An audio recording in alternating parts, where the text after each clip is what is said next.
নমস্কাৰ বন্ধুসকল, আজি আপোনালোকৰ ওচৰত মই এটা নতুন কুৱেশ্যন লৈ আহিছোঁ। সেইটো হৈছে ক্লাছ 9ৰ এক্সাৰচাইজ 2.5ৰ কুৱেশ্যন নম্বৰ 13ৰ 4 নম্বৰ কুৱেশ্যনটো। কুৱেশ্যনটো কি আছে অলপ লিখি লওঁ আগত। এয়া চাওক, আমি কুৱেশ্যনখিনি লিখি লৈছোঁ। যদি a + b + c = 0, তেন্তে দেখুৱাব লাগে যে b + c whole square by bc, c + a whole square by ca, a + b whole square by ab = 3। এইটো আমাক দেখুৱাব লাগে। এতিয়া আমি সমাধান কেনেকৈ কৰিম চাওক। প্ৰথমতে আমি সমাধানখিনি লিখি ল'ম।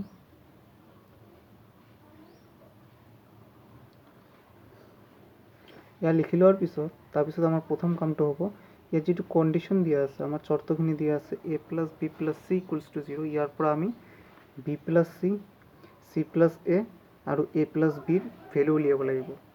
তেতিয়াহ'লে আমি প্ৰথমে চৰ্তখিনি লিখি ল'ম। কি আছে?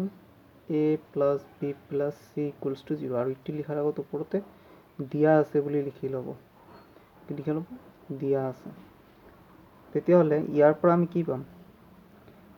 আমি যদি a আৰু bটো ৰাখি দিওঁ, ইয়াতে কি আহিব? ইফালে -c আহি যাব। তো ইয়াত a + bৰ ভেলু আমি -c পাই গ'লোঁ। আৰু লগতে আমি এইটো নকৰি যদি আমি কৰোঁ b + cটো আমি ৰাখি দিওঁ, তেতিয়াহ'লে b + cটোতো বাওঁফালে থাকিব। তেতিয়াহ'লে সোঁফালে কি আহিব? এই aটো সোঁফালে লৈ আহিম আমি। সোঁফালে লৈ আহিলে প্লাছ থকা বস্তু এটা সোঁফালে যেতিয়া আহিব, সেইটো মাইনাছ হৈ যাব। তেতিয়াহ'লে কি হ'ব? -a। আৰু ইয়াৰ পৰা আমি আৰু এটা মান পাম।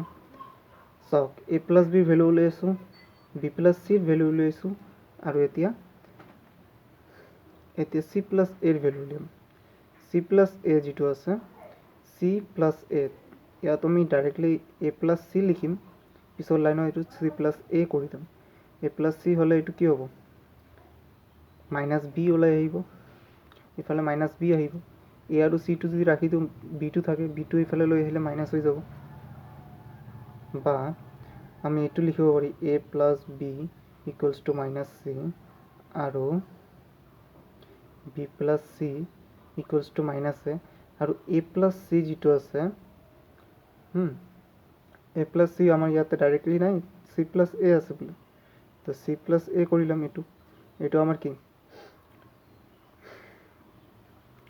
c + a বুলি কৰি ল'লোঁ। ইয়াৰ ভেলুটো -b থাকিব। a + c আৰু c + a একে বুজায়। তাৰপিছত আমি কি কৰিম? আমাৰ যিটো দিয়া আছে, এইটো আমাৰ কি? এইটো যিখিনি দিয়া আছে, এইটো আমাৰ লেফ্ট হেণ্ড ছাইড নহয়, অৰ্থাৎ বাওঁপক্ষ। আৰু যিটো আছে এইটো ইফালে এইটো ৰাইট হেণ্ড ছাইড হয়। তো আমি চাম যে লেফ্ট হেণ্ড ছাইডৰ ভেলুখিনি বহাই দিম। এইখিনি b + c, c + a, a + b, এই ভেলুখিনি আমি পাই গ'লোঁ। এই ভেলুখিনি ইয়াতে বহাই দিম। বহাই দি পেলাই চাওঁ যিটো ভেলু আহিব, এইটো ৰাইট হেণ্ড ছাইডৰ ইকুৱেল হয় নে নাই। যদি হয়, তেতিয়াহ'লে কণ্ডিশ্যনখিনি ঠিকে আছে বুলি ক'ম। তেতিয়াহ'লে b + c, লেফ্ট হেণ্ড ছাইডত কি আছে? b + c whole square by bc plus c + a whole square by ca আছে, plus a + b whole square by ab আছে। তেতিয়াহ'লে আমি ইয়াত b + cৰ ভেলু বহাই দিম। b + c কোনটো আছে? এইটো আছে। ভেলু আছে -a, -aৰ হোল স্কুৱেৰ হ'ব। বাকী তলত bc আছে, bc বহিব। c + a যিটো আছে, c + a, ইয়াৰ ভেলু কি হ'ব? -b হ'ব, তাৰ হোল স্কুৱেৰ হ'ব। তলত কি আছে? ca আছে, ca বহিব।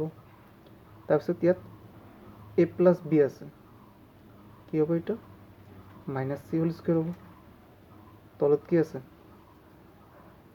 ab আছে, ab বহিব।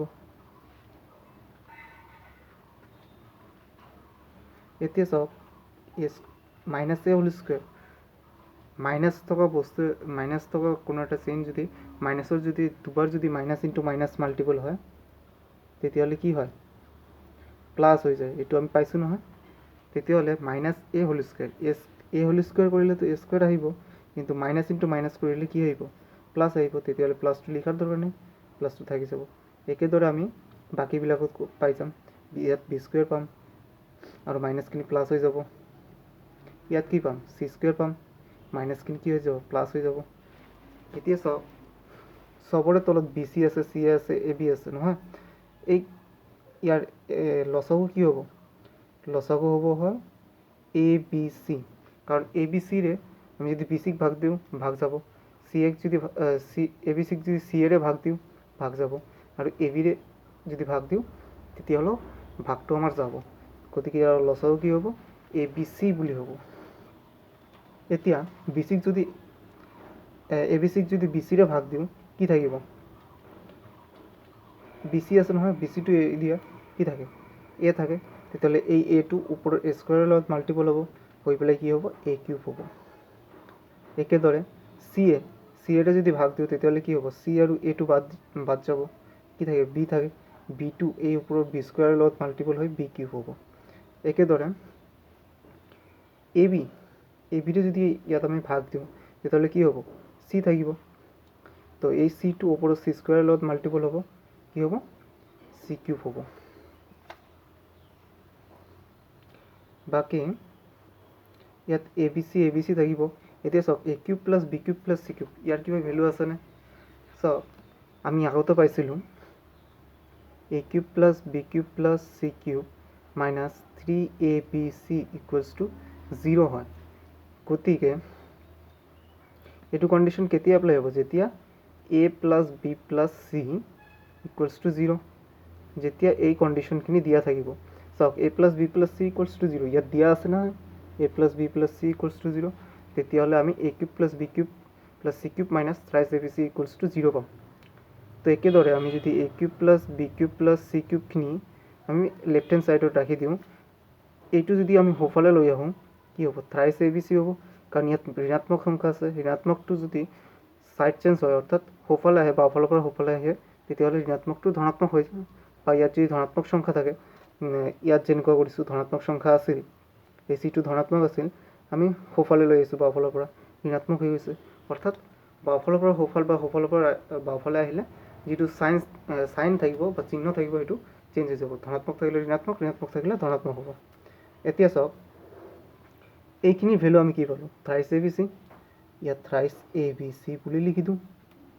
এতিয়া চাওক ওপৰত এ বি চি আহিছে, তলতো এ বি চি আহিছে, ছেম হয়, একে সংখ্যা হ'লে কি হয় কাটিব পাৰোঁ আমি, তেতিয়াহ'লে এইটো কাটিলে কি আহিব 3 আহিব। এইটো চিন নিদিব হা, মই ভুলতে দি দিছোঁ হা, বেয়া নাপাব, তাৰ কাৰণে মই চৰি কৈছোঁ, মই ভুলতে দি দিছোঁ, এইটো চিন ইউজ নকৰিব।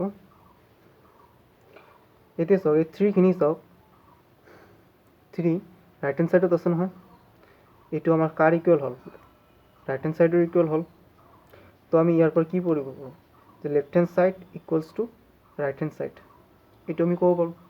যদি লেফ্ট হেণ্ড ছাইড আৰু ৰাইট হেণ্ড ছাইড ইকুৱেল বুলি হৈছে, যদি দুটা সমান হৈছে, তেতিয়াহ'লে আমি ইয়াত কি বুলি লিখিব পাৰিম, আমাক কি কৈছে দেখুওৱা বুলি কৈছে নহয়, আমি কি বুলি লিখিব পাৰিম ইয়াতে দেখুওৱা হ'ল। আমাক কি দেখুৱাব কৈছে লেফ্ট হেণ্ড ছাইড আৰু ৰাইট হেণ্ড ছাইড ইকুৱেল, ইয়াত লেফ্ট হেণ্ড ছাইড আৰু এইটো ৰাইট হেণ্ড ছাইড দুয়োটা ইকুৱেল হ'ব লাগে, আমি এইটো দেখুৱাই দিছোঁ, আমাক দেখুওৱা হ'ল। আৰু ভিডিঅ'খিনি ভাল লাগিলে অনুগ্ৰহ কৰি এটা লাইক দিব, আৰু পাৰিলে ছাবস্ক্ৰাইব কৰিব, আৰু বেল আইকনখিনি তাত ক্লিক কৰি ল'ব, তেতিয়াহ'লে আমি যেতিয়া নতুন ভিডিঅ' এৰিম তেতিয়া আপোনালোকে সোনকালে পাই যাব। থেংক ইউ, দেখাৰ কাৰণে ধন্যবাদ।